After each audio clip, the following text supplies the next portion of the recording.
আমি একটু খাই দেখি। বাহ, অনেক সুন্দর। এই তুমি এটা কি খাইতেছো? কি খাইতেছো তুমি এটা? এটা এটা হচ্ছে একটা কোল্ড ড্রিঙ্কস, যেটা তুমি আমাকে গিফট দিছো। শিটে, শালারে বললাম আমার বর্জন একটা গিফট নিয়ে আসতে, বার্থডেতে কেউ মদ গিফট করে?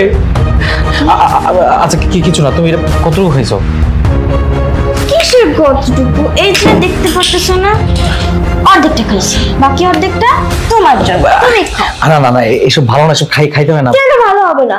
এটা তো অনেক মজা, নতুন বের হয়েছে, খাইতে খুব মজা, একটু টেস্ট করে দেখো। ফাইজলামি শুরু করতে পিচ্ছি কথা বলছি রে, এটা খাইতে না, রাখো। কেন খাইতে হবে তোমাকে? আমি খাইছি না অর্ধেকটা, এই অর্ধেকটা আমি তোমার জন্য রাখছি না। খাইতে বলছি।